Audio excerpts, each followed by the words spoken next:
This episode is sponsored by Hydrowear, the world's first and only Hidradenitis Suppurativa specific wound dressing system. But really, it's for anyone with wounds in difficult to dress areas of the body, such as the armpits, buttocks, and groin. Hydrowear eliminates the need for dressings to be adhesively attached to the skin. It facilitates quick and easy dressing changes, enabling patients to self-manage wound care more effectively. Their goal is simple: to help you spend less time thinking about HS so you can get back to living life to the fullest. Check them out now at hydrowear.com. That's HIDRAWEAR.com, or on Facebook, Instagram, or Twitter.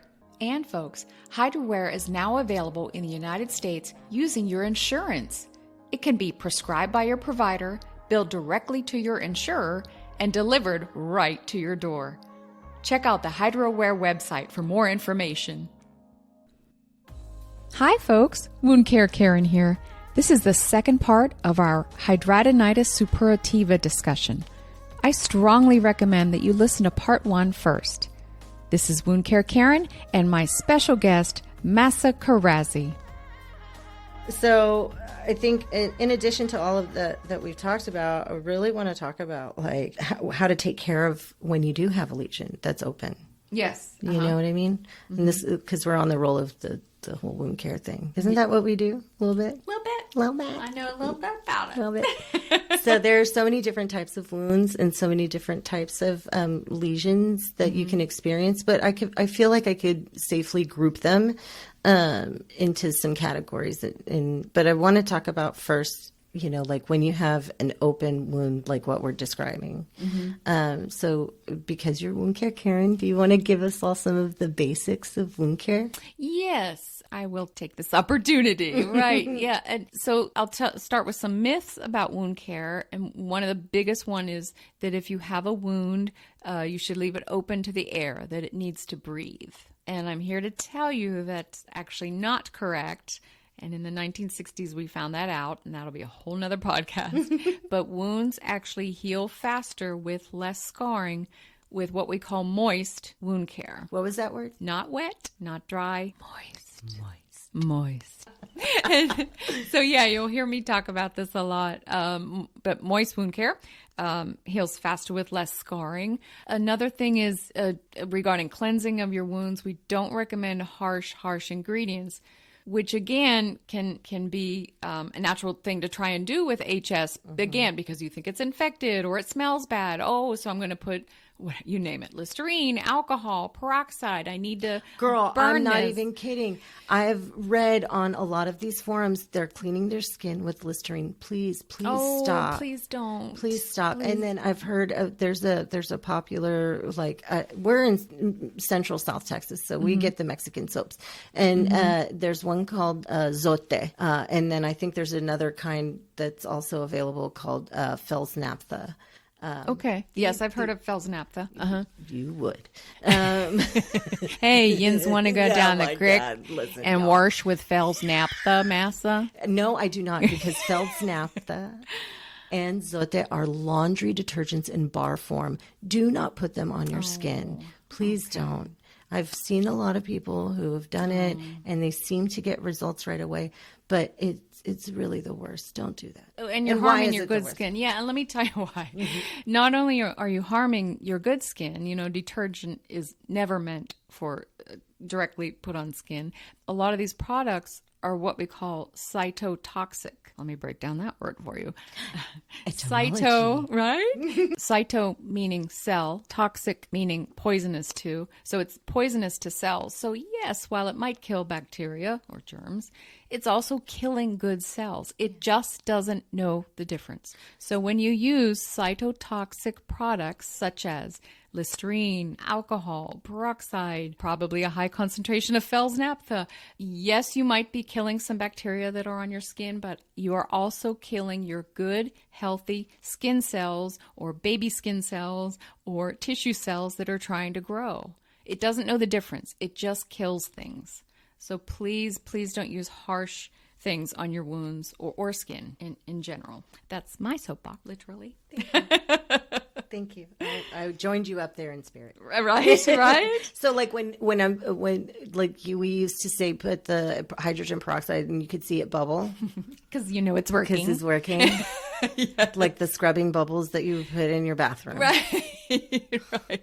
Yeah, and it's a fun effect. Sure. It is cute, the little bubbles and everything. Yeah. But yeah, it was killing good skin cells at the time. It just didn't know the difference. Now, one caveat. Now, hydrogen peroxide does have its uses in medicine and wound care.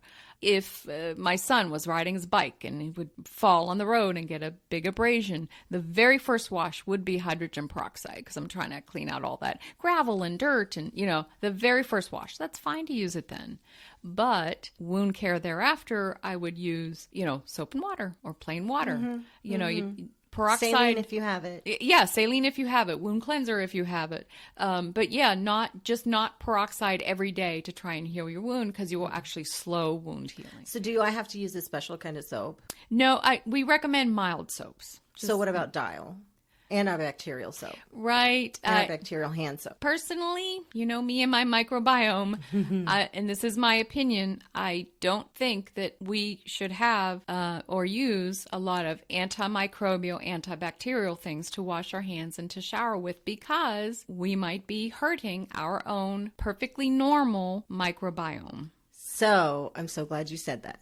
With HS, using Hibiclens, which is a strong antimicrobial soap, is very important as part of the daily regimen. Or not daily. Right, not daily. I would say like every other shower. Is that's my personal one, but anybody who is looking at this needs to go talk to their provider that you work closely with, and we'll talk a little bit more about that later in a little bit. But it makes sense though, because again, we talked about your microbiome is at war with itself. Right. So if by using Hibiclens, twice a week, 3 times a week, you're tamping down it's keeping everything in check. Yes. And it's preventing those secondary infections. Yes. So that is a big part of treatment. Yes. But if a normal microbiome environment should not be subject to Hibiclens on the daily, please. No, again, it'll slow your wound healing. Right. Honestly. Right. I know it sounds counterintuitive, but listen to the science. And it will slow wound healing for sure. So what about when we've got some heavily draining wounds? Right. So moisture management, moisture control, drainage control is a big factor. So we recommend, very absorbent products or changing them more frequently because it's never good. While I mentioned moist wound care, I don't mean wet wound care. It's never good to have your skin soaked in something or to be sitting in, think of a baby's wet diaper. It's never good to leave that baby in the wet diaper. So there's a lot of different dressings and materials and cottons, etc., out there that can help collect drainage and control it and pull it away from your skin. Very important. I love it. Yeah. And then what about if it's dry and crusty? Yeah, so just the opposite then, because like I said, wet is not good, but neither is dry. Dry and crusty is not healthy either. A good basic moisturizer. I don't mean a fancy perfume, blah, blah, blah. Just a nice moisturizer or something plain, white petroleum, etc. Did you just say Vaseline, girl? Hey, you know it. You bet. Yes. All day long. Big Vaseline fan here. So some of our friends on some of the HS forums have said that they like using Vicks. Oh, okay. And I'm like, oh my God, I can't even imagine putting menthol in my or I'm sure it's very soothing. If you can tolerate it, cool. But at the end of the day, Vicks is petroleum. Yes, it is petroleum. Yes, with a menthol component. Right. But yeah, again, what works for some might not work for others. Just don't get it in your eyes or you hoo-ha. All right. So those are some of the basics of wound care. Yes. And I'd love to mention, I'm going to give a shout out to this company called Hydrawear, Hydrawear, Hydrawear. And their website is hydrawear.com. And they have the most fascinating system. It pairs clothing with dressings. So picture kind of like a biker short, but with holes in it in the groin area to help hold the dressings that they sell with it. You have to see it to understand it. And the same thing like with the shirt. God, So picture like a small compression shirt, but in the armpit areas, they have little holes because that's how you help hold on the dressings, these absorbent dressings.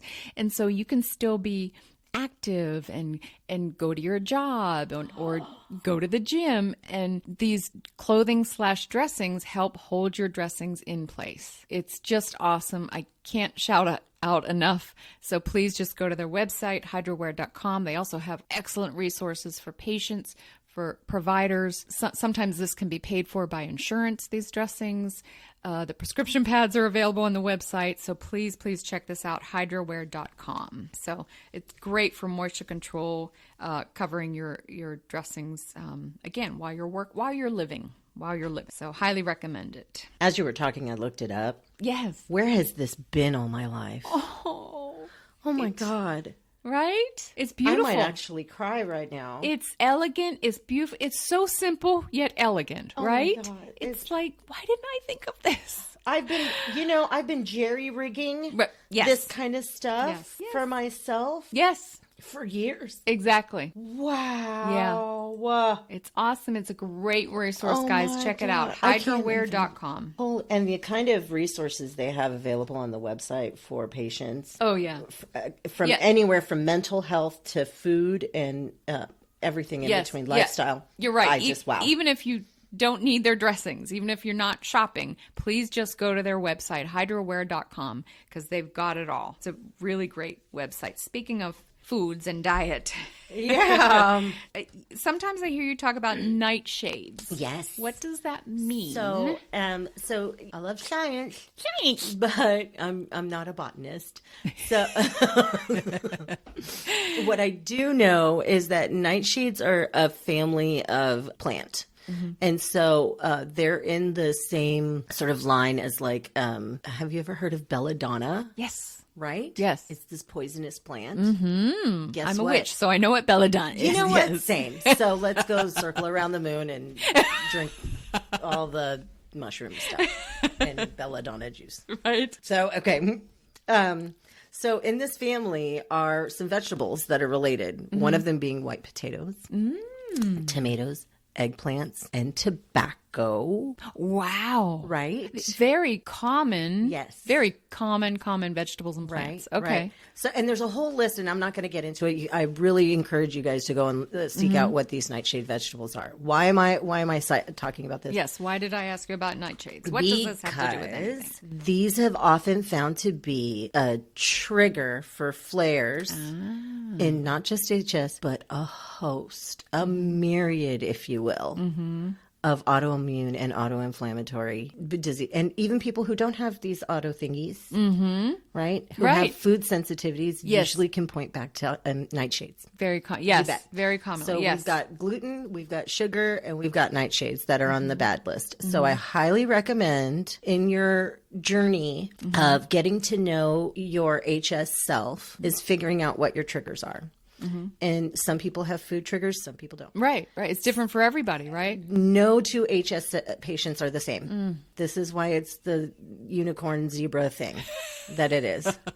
So, because, my friend with HS can't eat tomatoes, can't even look at them because then they'll get a giant flare on their butt or in their armpit. Wow. I can eat tomatoes all day long and be fine. If I touch an eggplant, I'm over with. And being a Persian girl with it, I'm like, no. Right. How am I going to live without eggplant in my life? I grew up eating eggplant, fine. Yes. One day, blew up. My joints swelled up. Everything became inflamed. I was remember the girl Violet? Yes. From Willy Wonka? Yes. Her. I was an eggplant-shaped Violet. You became an eggplant. I did. I became an eggplant and I popped and it was purulent. So you have to avoid eggplant. Yeah, which breaks my mother's heart. Oh, There's no more food in the house. We're all going to die.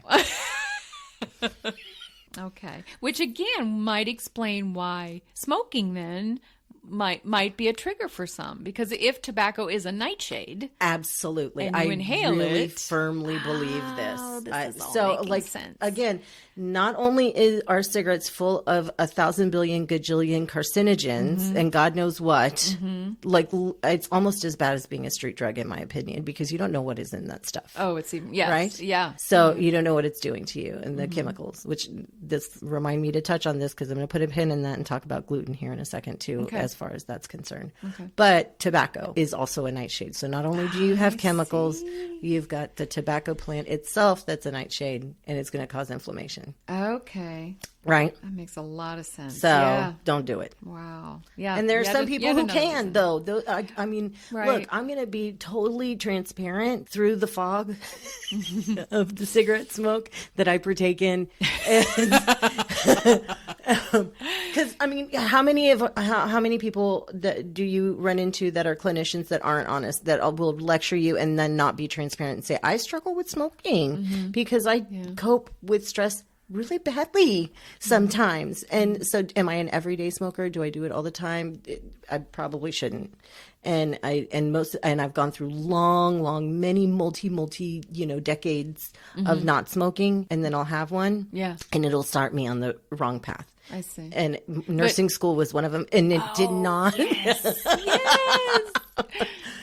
But did I cause it? Did I ever get a flare when I started smoking back up again? Nope. And when you weren't smoking, you still had HS, right? You betcha, 100%. Yeah, right. Because it's the stress is one of my triggers. Right, sure. Because of the hormonal cascade that happens when you're under stress. Yeah. With all the things. Yes. So again, hormones, immunity, and inflammation. This careful dance. Cortisol, which is an inflammatory hormone. Hells You yeah. bet. So, okay. So what did I want to talk about when it came to gluten? We put a pin in it, right? Oh, yes. So take that pin out of gluten. So what do you mean when you're talking about gluten and gluten, its role in HS? Right. So gluten's such a hot buzz term, right? Everything's got gluten. You'll see, your, oh my God, I saw a jar of pickles. Oh. And said it was gluten-free. Thank God they came out with a gluten-free pickle, Mahsa. You know what? It saved my whole damn life, because I really wanted that damn pickle. And I felt really good about it. And I saw some cheese that was gluten-free. Oh, you betcha. I did. It was a win. I ate my pickles and my blue cheese, and it was great. Now my lactose intolerant self was not happy, but I don't care. You gotta win some and lose some. Okay, so no, seriously. All right, gluten. Where are we finding gluten? We're finding them in wheat products, right? And these certain kinds of grain. Not every type of grain has gluten, but when you look, think of when you're stretching dough, right? The thing that makes it stretchy is gluten, right? So I've had some European bread. Normally, if I eat wheat or cereal or any kind of bread, I'm puffed. I'm diarrhea. I am dead. I am horrible. I am awful. Your body's full of inflammation. Just not a happy camper, just teeter-tottering around, ready to just pop like a tick. Right? And it's very, very painful. Yeah. All right. And it'll cause a flare for me. I see. I ate some European bread. So bread that was made from wheat that was not grown in the U.S. Nothing. And so I went a little bit deep dive because I love science. And I like to go down the fox den rabbit hole. Foxy lady, you. I discovered that I'm not the only one who noticed this phenomenon for all of our celiac and or seemingly celiac, because celiac is truly, you cannot have any kind of gluten. Right. But there are gluten intolerances, gluten sensitivity people. Yes. And it didn't happen for them either. So where did the deep dive take me? There is a particular type of pesticide that's used in the wheat that is grown here that is not used in Europe. Why am I not surprised? Boom. Don't get me started on the USDA. That's what I'm saying. Play with your diet. If you're ready to go on this journey, commit to one thing. Don't try and do it all at the same time, because that's a lot. It is. Yeah. Don't cut everything out at once. Well, no, cut everything out. Okay. That's what I'm saying. Okay. But don't try and cut everything out and start a new exercise regimen and start all the meds and and then do this and quit smoking and start yoga. Don't do that. Don't do that. You will fail. Right. Do one thing at a time. Okay. The elimination diet There you go. Yes. is a huge undertaking. Right. It is. It's a huge commitment. You have to go so hardcore for a short time, and it feels awful. You'll have, especially if we're addicted to sugar. We're addicted to bread. We're addicted to all this garbage that we've been fed, and you know what I mean? And for all of us who are so depressed because this condition sucks, and we're lonely, and we're hopeless, and we're helpless, and stuck, and sometimes the only thing that feels good is eating good food. Right. And now I'm telling call you, it comfort food for no reason. You know, I'm telling you to stop it. Don't come after me, girl. You know, because I did it, and it was horrible. And I had the carb flu, is what they call it, when you the withdrawal. Yeah, it is withdrawal. That's literally what it is. Yeah. So, but do it and find out what your triggers are. And it's like when the babies, you know, when they're first starting to eat, you just have the mother's milk, and then you give them one ingredient. We're going to start with baby peas. And if that gel's fine with you, child, then we're going to try something else. Right. Yeah. You don't start them off with peanuts and roast beef and right. So Captain Crunch. Yeah. The idea one thing at a time. One thing at a time. So you start off with hardcore elimination. Everything goes away, and then once your symptoms calm down, so it's not a prescribed amount of time. It can be a week for somebody. It could be a month for somebody else. Right. But once your symptoms calm down, you'll notice that your symptoms will calm down if you have food triggers that are related to your symptoms. Right? Whether they're skin or GI or whatever. Once your symptoms calm down, then you can add one more thing in. And there's a book out there. It's called The Autoimmune Protocol. I highly recommend. Okay. We'll list that in our notes. Okay. So, but it's like this elimination diet, and then you eat one thing, and then you get a flare, and you're like, okay, I know. Because is there a test that you could go to a doctor or an allergy center and have this done? Not really, because they'll test for allergies but not sensitivities. Exactly. Big difference. So that's different. It's different. So that's the nightshade thing. Okay. Yeah. Big deal. Interesting. Yeah. Poison. It's poison. Sugar is poison. Potatoes are poison. I'm so sad. But they if I was on a deserted island, I would eat potatoes night and day. So how is it treated then? You talk about treatments for HS. So what are some treatments for HS? Are they different at the different stages? Yeah. Or what do you... So let's go back to our Hurley stages, right? We had our Hurley stages 1, 2, and 3, mild, moderate, and severe. So your first mild, once it's recognized as HS, we're going to start with local care. So that's when we're going to start implementing our HibaCleanse washes. Okay. 2-3 times a week, right? Just to start controlling that microbiome dysfunction. We're going to start local wound care. If you have something that's draining, we're going to have, the right kind of dressing on it. So whether it's absorbative or whether it's moist or whatever, but it's going to be something that you can manage on your own, right? Hopefully. And then we've got the other element, which is going to be antibiotics. Okay. Right? So is there an infection? No. What's commonly used is doxycycline, which is a second generation tetracycline, right? Okay. Why is this particular antibiotic so successful when it comes to these kinds of skin conditions? Because it's not necessary. It's widespread. It's a broad antibiotic, but what it does is it functions on an inflammatory pathway, and that's what makes this one unique. Right. And so it's going to help calm down that inflation. Awesome. So it's not necessary. Isn't that just wild? what you need? Yes. Yeah. Yes. So sometimes you'll be on long courses of doxycycline. You'll also have some topical clindamycin. Okay. Because is it infection? No. Does it need to treat or the inflammatory? Yes. Is there a possibility of secondary infection? Absolutely. Bingo. So yes. that's where you're not infected. You're not contagious. You don't have to be as scared of that. But there are other elements of how these things function that play a factor in this. Right. And so then, it's like when you say topical clindamycin, you mean like clindamycin cream? So I was actually prescribed, there's clindamycin cream, there's clindamycin gel, and then there's clindamycin, it's a liquid. A solution? It's a solution. Okay. So it almost looks like the little bottle will have like a foam or screen type of application. Applicator on top. Okay. And you would use it almost like a dauber. Yes. Yeah. I can like picture at bingo. Yes. Bingo. Yeah. Yeah. And it can burn, but it's a heck of a treatment in the armpit. Gotcha. And you won't have underarm odor while you're using that because it kills the other bacteria that causes underarm odor. Make the odor. Yeah. Okay. Yeah. Okay. So that's your stage 1, right? Local treatments and those kind of things. Now you've got your mild to moderate, and now we're ramping it up with the systemic antibiotics. So we've got clindamycin and rifampicin. Okay. Which with our, providers and clinicians out there, you might recognize that as something that I think, doesn't it treat TB? Yes. Yeah. So why is it used here? Inflammation. Yes. Right? Makes sense. So it's a little bit stronger. And then we've also got using Flagyl and those kind of things, right? Metronidazole, yes. So, and again, the appropriate type of wound care. Now we're going to start injecting, injecting a Kenalog or a local steroid, intralesional steroid injection to bring down the inflammation at the site. Okay, so this is a dermatologist, like taking a syringe with like a small needle and very literally, literally injecting your actual lesions, your little bumps, right? Right. Or the large ones. Or the large one, right? Yes.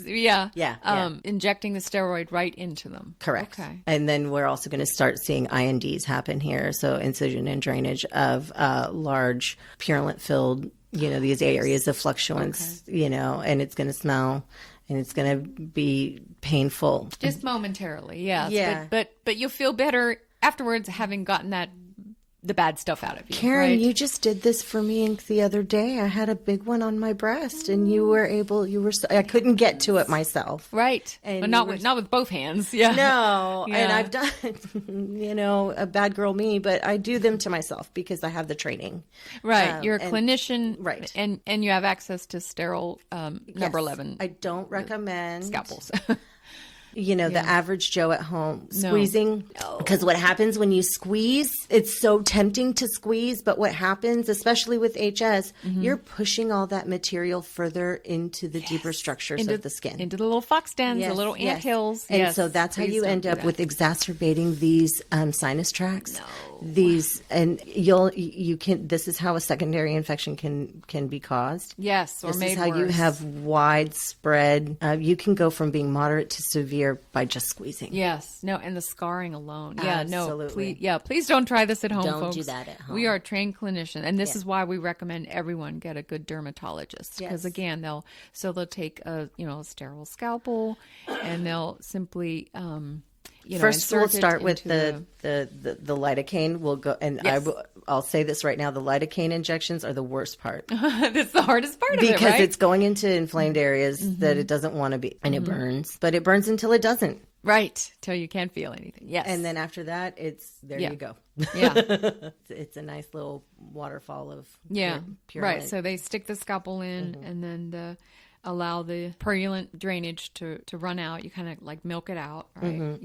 Good. And then depending on how deep that fox den is, you'll have packing that can go into the depth of the wound. Right. If it's deeper, we might need something what we call packing, and that's sometimes taking small gauze, or sometimes we have gauze that's kind of shaped like a shoestring. It's called packing, and we just gently fill the cavity with that, and that helps the wound heal. Right. Because another hallmark of healing, wounds have to heal from the inside out, so to speak. And so it helps that the base of the wound fill in. And it acts like a wick. Yes. So that Pulls out the rest all of that stuff, because as it's inflamed, there's a lot of fluid trapped in that inflamed tissue. And as it starts to resolve, more of that fluid, and it's non-infected fluid, but it will start, it needs a place to go. Exactly. So it'll act as a wick and kind of just carry it out until it's ready. And you'll pack it less and less every time until it's done. It goes smaller and smaller until you can't pack it anymore. Yep.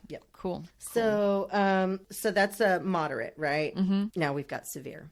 Right. What do we do there? Usually this is where plastics come involved. And what do you mean by plastics? Plastic surgery. We've got wide excisions of large areas and that will need advanced wound healing, something with the assistance like of a wound vac, and that's negative pressure assisted, wound closure. With special dressing.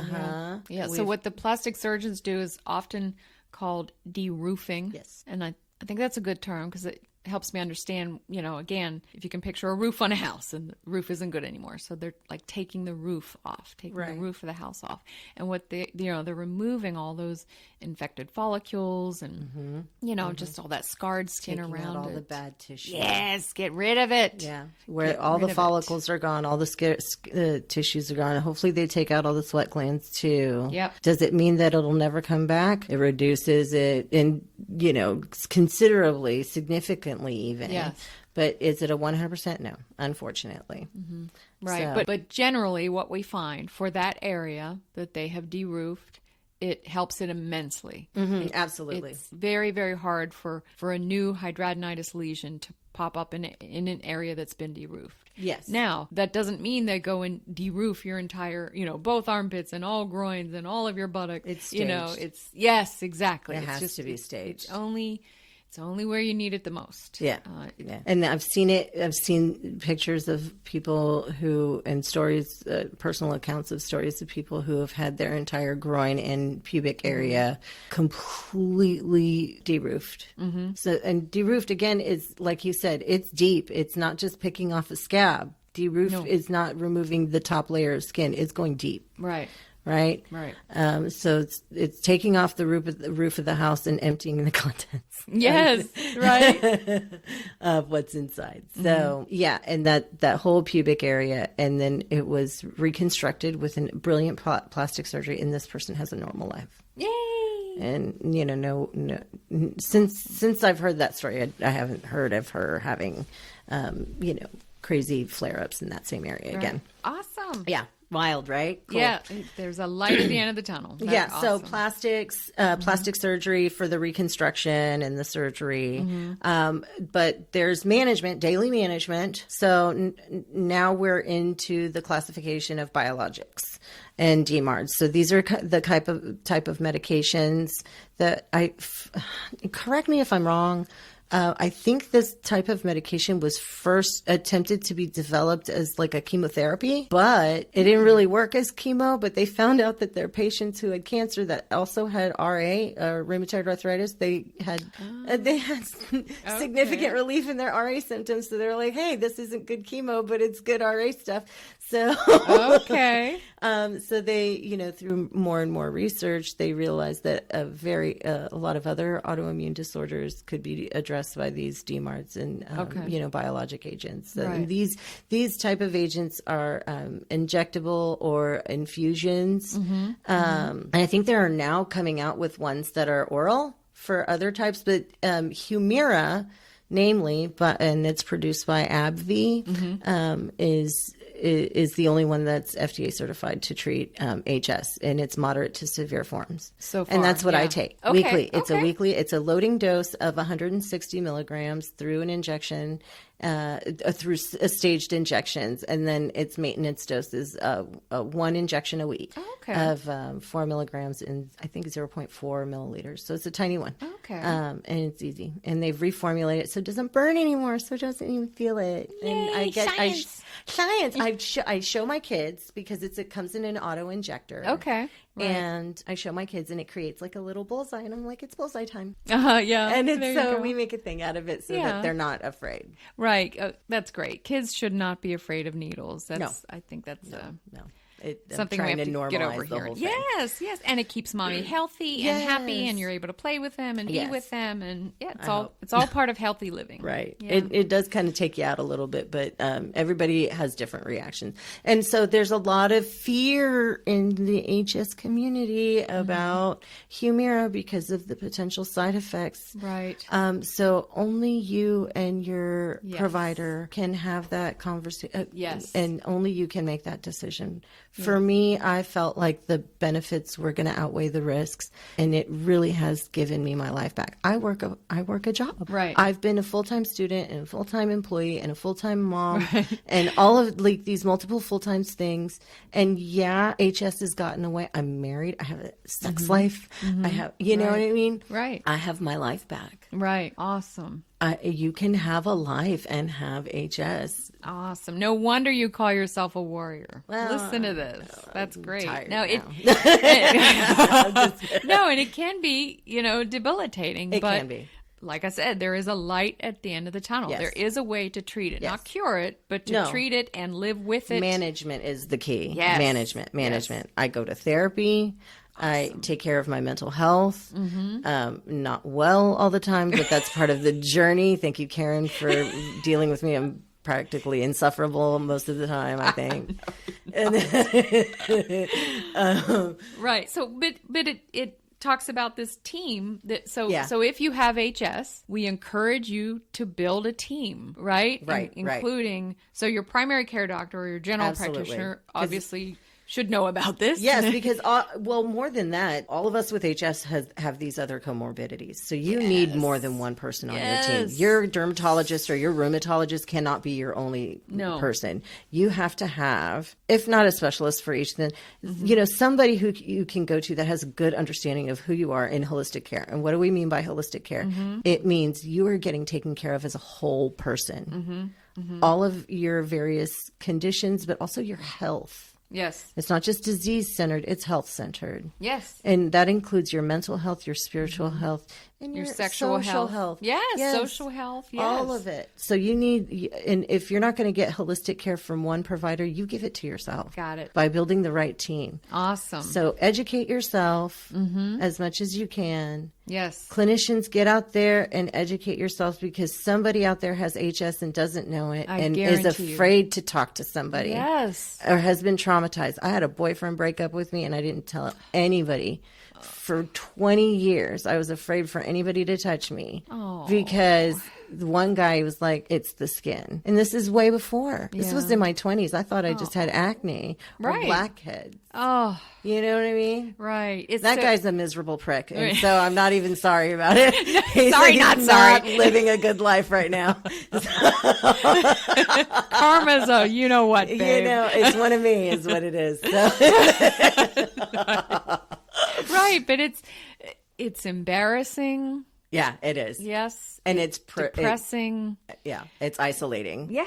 It's isolating. You don't want to talk about it. No. Yes. So if you're an OB-GYN. Listen up, OB-GYNs. Because you got first view of all the sexy areas that this. Front row view. You got front row. You got the mezzanine seat. Okay. You're in the orchestra pit. Okay. Yes. Yeah. If you see these elongated scars, you see hyperpigmented skin in the thighs. Double-sided blackheads. You feel the peas and marbles under their skin. Look in the groin. If there's an overgrowth of hair, let your patient know, hey, I'm just going to examine in the groin area with a nice glove and a gentle touch. And if you feel these marbles and if you see what can look like ingrown hairs, this is your responsibility to that person who has made themselves vulnerable enough to open their legs for you. Yes. Yes. And it be exposed. Because I guarantee you that there are women out there who have not been to the gynecologist to get women's care that they need and avoided pap smears that they need because they are afraid to open their legs. Yes, because of their afraid HS. of the smell. They're afraid of the judgment. Yes. That was me for a long time. Oh, I'm so sorry. Don't be, because I've learned, and I'm so grateful that if I'm going to have to go through this, at least I can use my experience to help other people. Right. You know what I mean? Like, yes. I don't want to suffer, but I don't want you to suffer either. Exactly. So if I'm going to have, I said the same thing to my little sister. Like, I went through all the garbage so that you could have an easy time. Right. I broke down the barriers so you don't have to. Yes. Yes. All right. And I'm not let's anything lift special. Each other up. I'm not anything special. I'm just one of you. Well, yeah, you're a warrior is what you are. You're like a foxy warrior. Like the rest of you. So right. Let's go, foxy ladies. Yeah. So OBGYNs, listen up. Right. You don't need to treat the hidradenitis, but please recognize the signs and symptoms and mention it to your patients and give them these resources. Just say, here, write down hidradenitis suppurativa for them so that they can go home and research it, call their PCP, their GP, let them know what you found or suspect. Right. And lead them down this path, please. Well, hey, and how about let's create like a little bit of a network, right?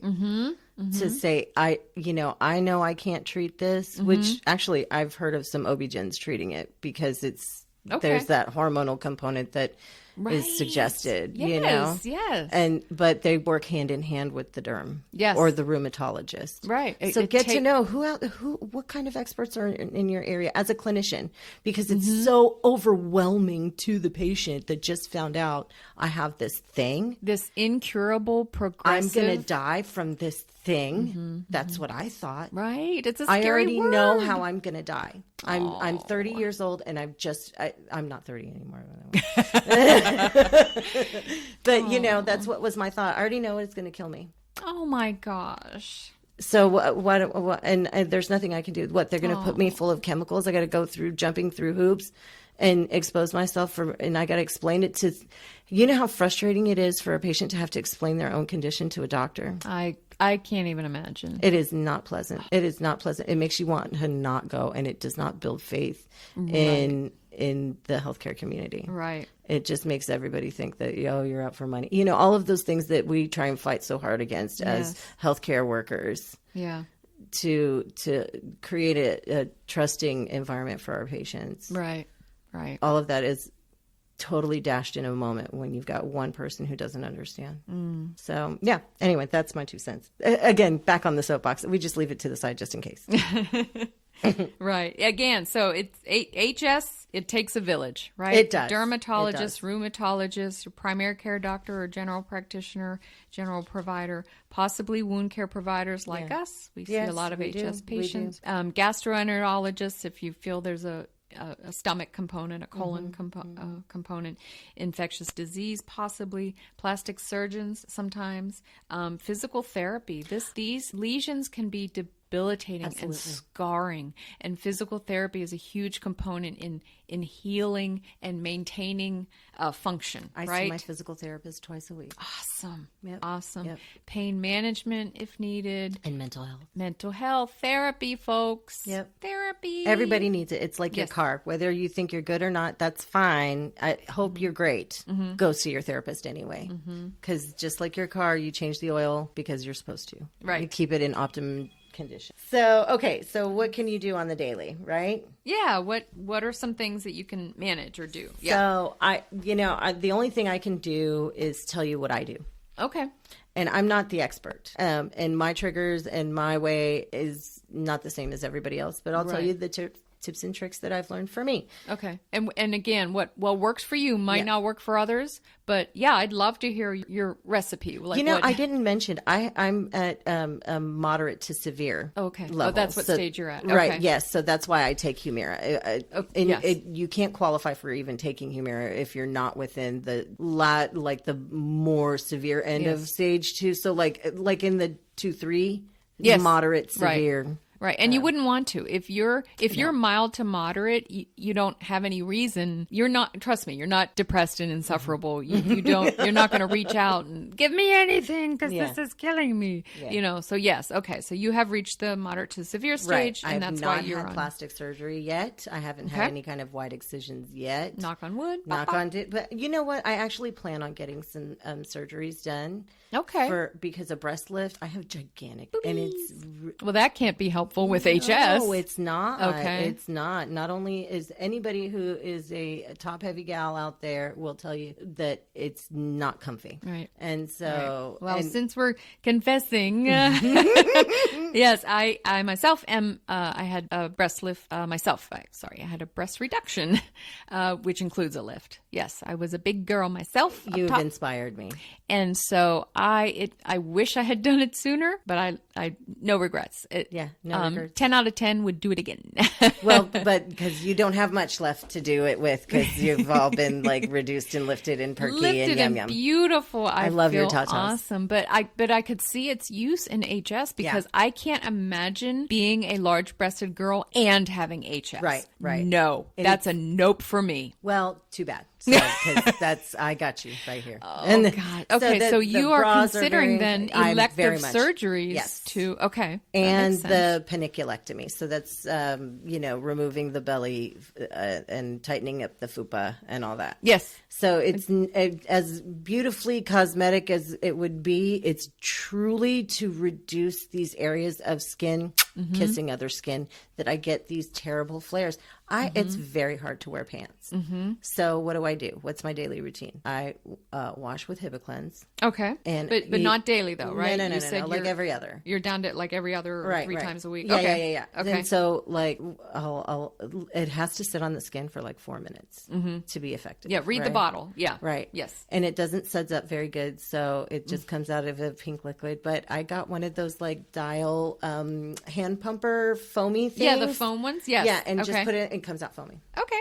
So little tidbit. Cool tip, yes. And then, so that's that. And then I'll use antifungal powder under the breasticles and under, like all of these, in the back fat, all of the areas that where skin's touching skin and stuff like that. So not because I have a fungal issue, but because I want to prevent one. Okay. So just like bowlers and people athletes will put antifungal stuff in their shoes to prevent athlete's foot. That's what I do under my breasts and after the shower. It helps keep the areas that like to get moist and icky dry. Okay. And that's available over the counter. Over the counter. It's usually in the footwear aisle. Yeah, it's athlete's foot stuff. And it comes in a spray if you wanted to spray. This is true. So that's fine. Okay. And the other thing I do is I have searched a long time for finding the right deodorant because I've noticed for me, conventional deodorants that have like aluminum and stuff like that, or ones that are antiperspirant deodorants. Antiperspirants that are,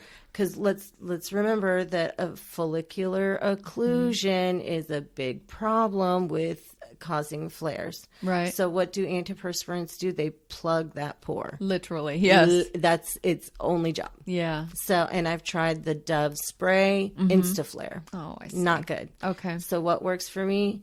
I love the Lumi. Actually, Karen, you were the one who introduced me to Lumi because you got the little sampler thing and you gave me a little baby tube. Yes. And I was like, my life has changed forever. Yes. Also, if I can't get my hands on some Lumi, I'll use the Native. Okay, yes, I've heard that also. Okay. Yeah, so those are my babies that I like to use. Native. And I like Lume. I use it myself. Not that I have HS, but just I like it. I use the plain one, like there's no scent to it, just to help fight body odor. And you can, what I like about it is you can use it anywhere. You can, and you know what I mean, wink, wink. And it just helps fight, unpleasant body odors. I love it. So I'm glad you said that because the Lumi I use in not just the underarm, but also under the breasts, between the legs, in the groin.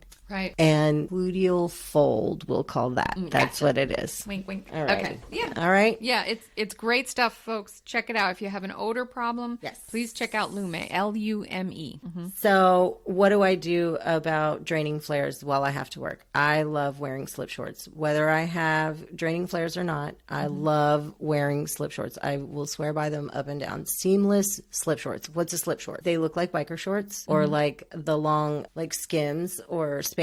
Yes. Right? Okay, I can picture that. So they're kind of high in the waist. High in the waist. And they long go in the all, leg. yes, gotcha. But above the knee. So like remember those of us who are old enough to remember what it's like to wear a slip under a dress? Yes, when we used to wear slips. Yes. So it's the same concept, but they're short. And they're not as tight. They're not tight like biker shorts or compression shorts or these like shaper shorts. They're loose.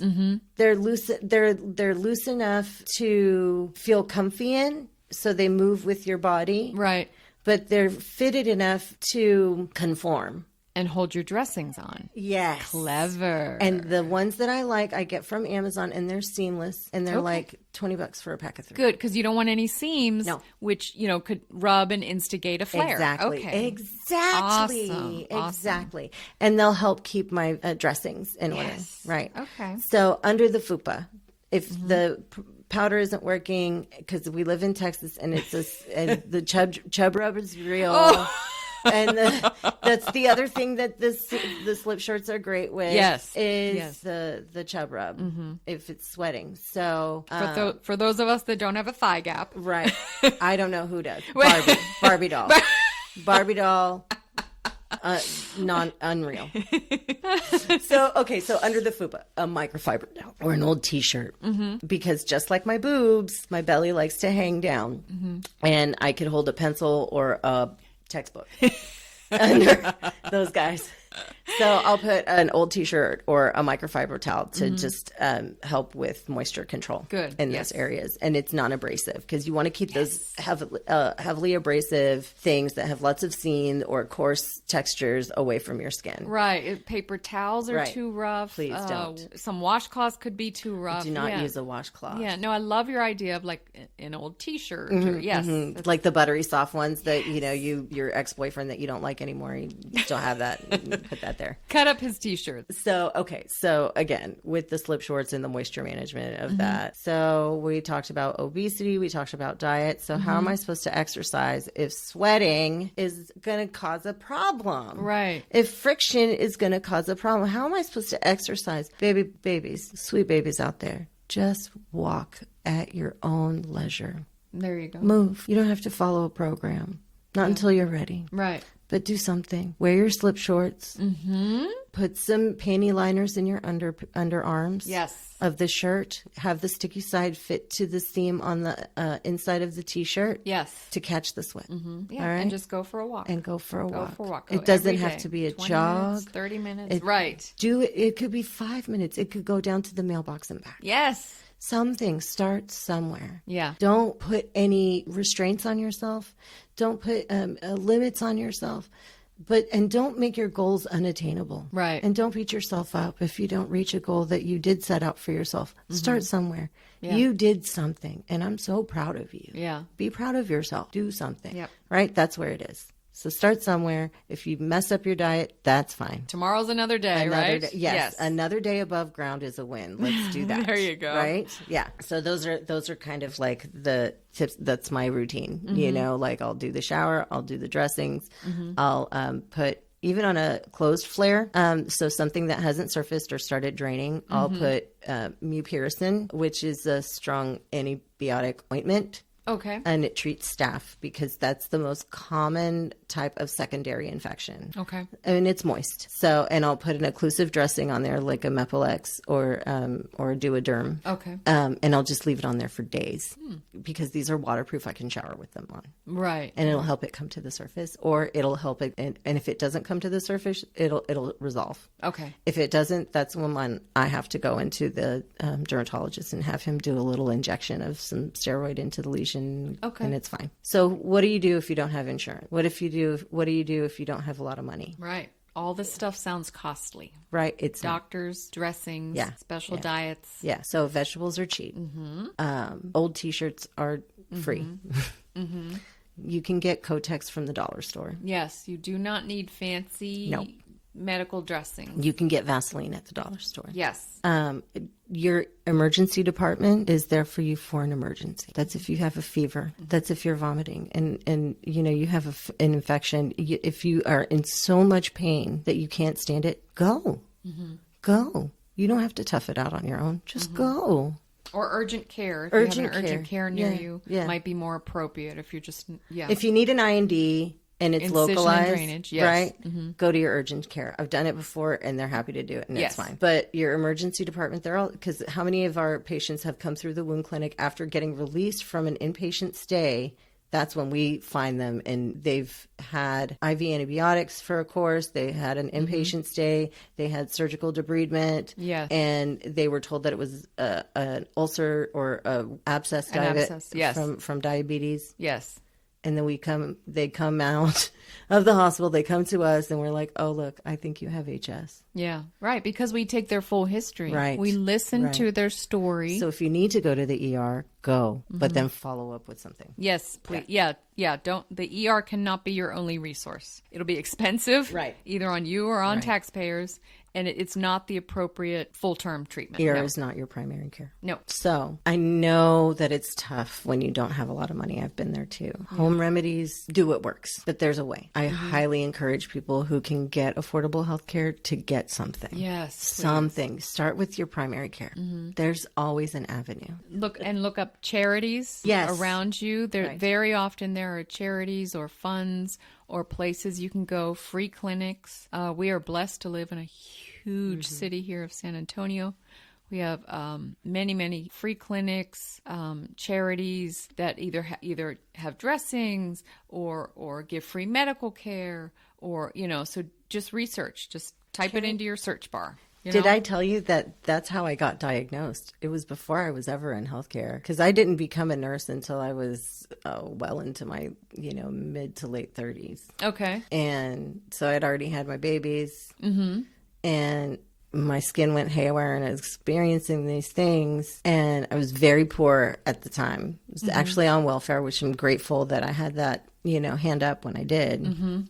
So I found, and I was living in Dallas at the time. Okay. So there was a after hours dermatology clinic that was hosted by the university out there. Okay. And this DNP, so a doctor of nursing practice, and a professor of dermatology that would have an after hours. So they would take space from these clinics that were like regular, whatever type of clinic during the day. And then in their closed hours, they would have their free clinic. Right. After okay. hours. So they would borrow a medical clinic space. Yes. Right. And it was after hours, and I went to go see him. I had to make an appointment at several weeks in advance, of course. But I went, and they were like, so I was explaining my issues, and I think I have pimples. I've always had pimples, but I've never had pimples in my armpits or on my butt before. And I experienced this with my pregnancies. And they said, well, does it feel like you ever have peas or marbles? That's where that terminology was first said to me. Wow. And I said, yeah. And long story short, that's how I was diagnosed, was when I was very, very poor on welfare at a free clinic. So it's available. Wow. But the one thing that makes awesome. a difference, which I want to carry on to the people who are listening, is that you as a patient need to be the leader of your healthcare team. Yes. Absolutely. So we're a team. We're working with you, but you're at the top of this pyramid. We're all working with you and for you. Yes, because here's a little secret if you don't know it. Wound care Karen doesn't heal wounds. What? I do not. Weird.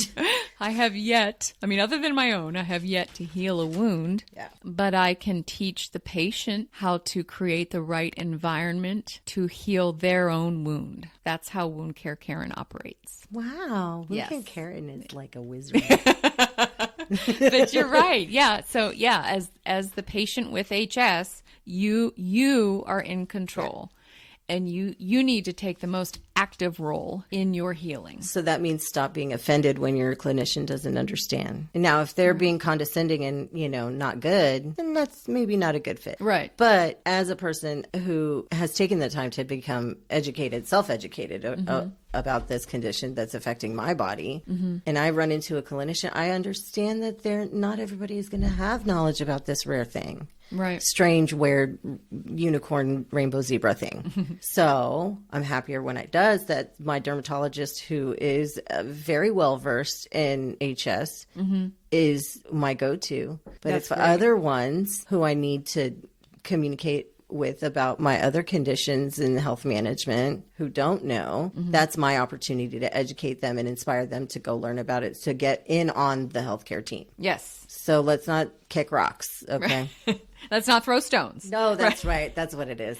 Right. No, but again, this is such an misunderstood, misdiagnosed, underdiagnosed disease. Right. And we are trying to shine a spotlight on it. And so we encourage everyone to do that. 100%. Yeah. So we all need to help educate others and enlighten others. And that's why, again, on the show notes here, we're going to list all these resources so that we can all be more aware of this for sure. But yes, it takes a huge toll on finances, your social life, your emotional, your sexual life, everything, your job. I've heard of folks who either can't work because of their HS, or just opposite, they've been fired from jobs because of, needing to take time off when they have flares, etc. This affects every aspect of your being, your family, your job. There are people who have been qualified for disability for HS. So just want to put that out there. It was a fight, but they got it. So if that's where you're at, you have an avenue there. Yeah. But it can be an all-encompassing thing that affects every single last aspect and corner of your existence, but it doesn't have to be. No. I can proudly say that HS is just a part of my life. Yay! You know what I mean? Warrior you. I don't know about all that, but do you like how I introduce myself? I'm a warrior. Well, maybe not. So let's talk about help. Let's talk about support groups or online help or social media or what, let's talk about that. So I'm sure you've heard throughout this, us jibber jabbering away, made references to this group or that group or forums. So the first support groups that I ever got involved with were through Facebook. And I'm still involved with them. And they are called Hidradenitis Suppurativa Warriors. Nice. And Hidradenitis Suppurativa support group. Support group. So those two groups are on Facebook. Great. And it's not a free for all. There is a questionnaire and a vetting sort of. So you have to join. Yes, you have to ask to join. It's a private group. Good. But that is for the health and safety of all of our members. But what's fun is that there are other clinicians in the group. I'll bet. There are a lot of healthcare workers in there. Right. There are doctors in there. Good. There are nurse practitioners in there. Some of them with HS, some of them who just are there to learn and to educate. Yes, both. It goes both ways, right? Absolutely, yes. 100%. Yes. So I'm really encouraged by those two forums. And if you guys out there know of other ones, please let me know about it. Mm-hmm. I would love to know about it. Mm-hmm. So some other ones are hsdiseasesource.com. Okay. So that's another informational website you can go to. Mm-hmm. And there's a lot of education. There's some other great links for finding local professionals, providers, specialists. That's great because I worry about that, the 19-year-old girl in small town Pennsylvania, that maybe has this and she doesn't live in San Antonio. So she doesn't have 30,000 dermatologists to choose from. Where does she go? What does she do? So she can actually put her zip code in maybe and find a provider near her. Yes, exactly. And that's not the only site that has this resource. Okay. hsfoundation.org has the same kind of thing. Okay, good. And then what else? Hope for HS. I like that. That's a great name. Hope for HS. Yes. And then now I mentioned before that Humira is produced by AbbVie, pharmaceutical company, and they have their own website dedicated to HS, and it says, I love the name of it. It's so, I feel like they met me. And the name of their website is nobsabouths.com. Oh, do you love cheeky. it? I love it. I feel like they crawled into my brain and said, Mahsa, would you like to name a website about HS? And I said, here you go. No, first you're like, can I swear? Can I swear? And they're like, maybe a little. PG-13, Mahsa. So no BS. Yeah. About HS. I love. But yes, this is so. This has a lot of great resources on there, and it's very encouraging. And it's from the providers of Humira. Okay. So they've got an angle, but it's a good angle because it helps to understand why these two science behind it. Yes. Yeah, why it more works. Yes. Exactly. Mm-hmm. And they also have a resource for finding specialists near you. So same thing, type in your zip code, blah, blah, blah. Good. And then we had already mentioned hydraware.com. Again, not just to purchase their product, their dressings if you need it, but also just excellent resources on diet, exercise, all that. So hydraware.com, another good resource. Absolutely. And so these other websites that I've mentioned, you'll find more links to articles and stuff like that in your description, Karen, for this episode. Has a myriad of educational topics, hot buttons to talk about, areas to delve into, links to other websites for more support.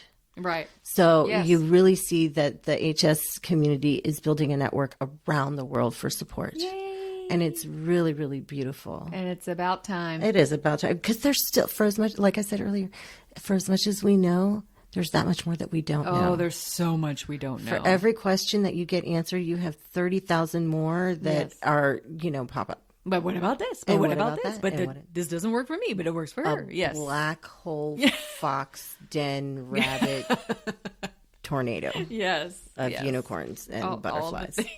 Of all the things. So, all right. We have someone listening. We have an audience member. I hope so. And we have one. An audience to of all one. of our listener.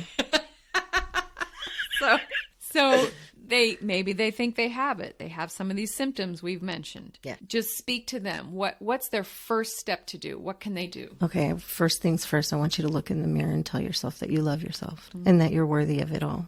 That's the first thing, because if you don't believe that, then nothing else is going to work. You've got to find a way to fall in love with yourself the way you are. Nothing's wrong with you. You're not broken. You didn't do this.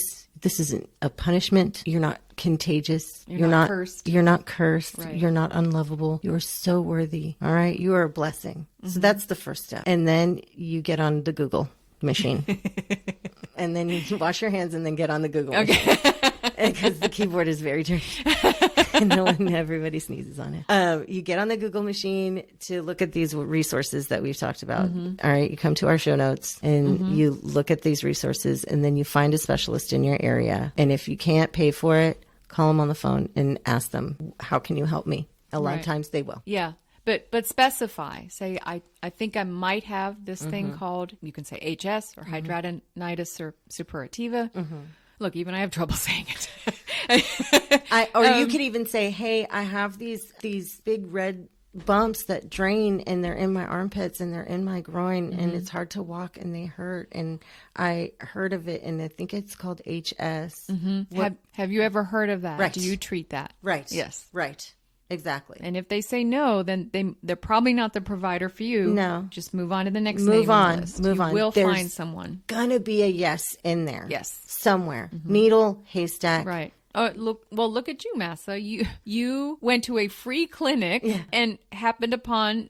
You must have considered them angels. Oh, right? God. I cried my dang eyes out. A nurse practitioner with her doctorate and a dermatologist who recognized what you had right away, and you finally got the diagnosis. She was the first person that ever said I was brave. Oh. And he called me a champ. Oh, my God. I'll never forget it, because that was the first time I was ever encouraged. Oh. First time ever. After all those years. After all that, I felt feeling being made to feel dirty and embarrassed. And I remember I was in church, and this one child said, why is your skin so fluffy?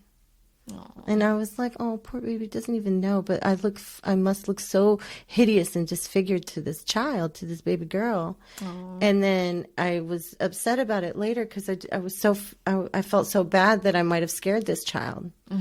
And then my person at the time was like, what's the matter? It's just skin. So thanks for the empathy. Yeah. Right. And then I had somebody tell me, and I really swallowed this and believed it, this is God punishing you for being vain. Oh, because I was hot shit back in the day, let me tell you guys. So, that person can all go of those straight things to are heck. lies. If it feels bad in your heart, it's a lie. Yes. So do not gaslight yeah, yourself. if it makes you feel bad or makes you feel worse, run the other way. Right. That's wrong. Run away from those thoughts in your head and fight it with the truth that you are worthy, that you are lovable, that you are light, and that you are a blessing, and that your experience and hardship right now can be used to enhance somebody else's life. Yes. Later on down the road. Yes, you we never all know. have a purpose. We all have a Absolutely. purpose, yes. Take it and run with it. Yes. So, but again, just, educate yourself and keep searching for the right provider to co-partner your healthcare team with you. Right.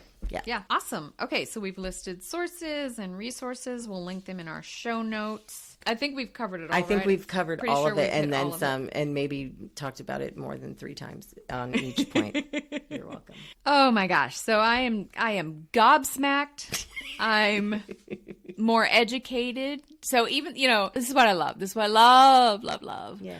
Is, I did research before this podcast, and yet I still learn things during this podcast. Me too. Right? I learned from you. I learned from you. And we're just a learning love fest. So I hope that our folks out there, again, if we reach one person because of this, whether it's a patient who thinks he or she might have it, or whether it's a provider or clinician that it just occurs to them, oh my gosh, that's what my patient has.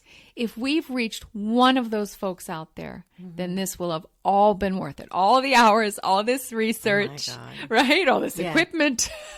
All of the laughter. And the wine. Oh my God. The post-production editing. The tears that I haven't cried yet. Right?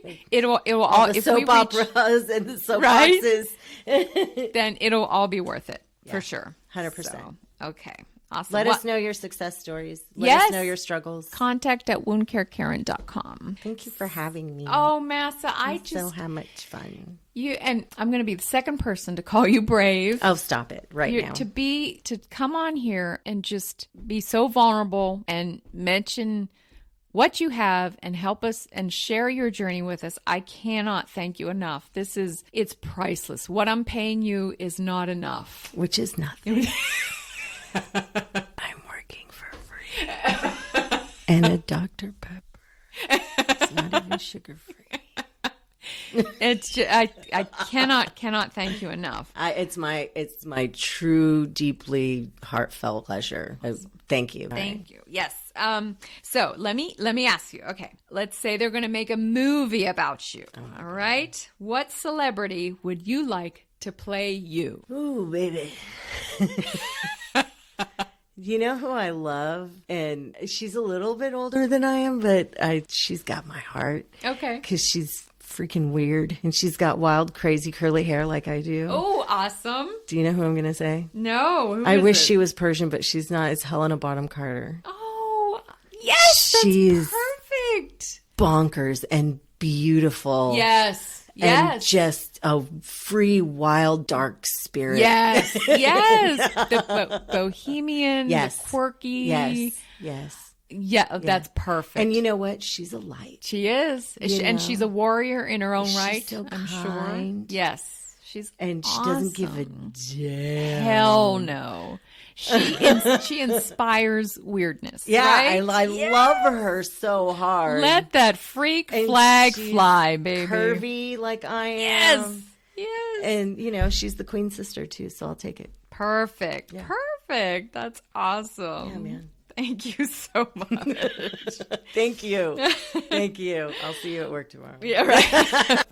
Hey, clinicians, before I sign off, you're going to want to hear this. HydroWare, the sponsors of this episode, they recently had a pilot study published in the Journal of Wound Care, with study participants experiencing significant improvements in quality of life and reduction in dressing-related pain. You're going to want to check out this study. I'll link it in my show notes. Folks, this podcast was recorded in my studio on the hill in San Antonio, Texas in December of 2022. It was written and researched by Mahsa Kharazi, BSN RN, VORA certified wound care nurse, and developed, produced, and edited by yours truly, Wound Care Karen. And I did it all while wearing teeth whitening strips. The views expressed here belong to me and my guest and not our employers or affiliates. If you liked what you heard, please subscribe and give me a 5-star review. If you have ideas for future topics, drop me a line at contact@woundcarekaren.com or message me on Facebook, Instagram, or YouTube. I'm Wound Care Karen, and please remember, folks, time does not heal all wounds. So if that happens, please seek help from a wound care professional. Bye. Bye.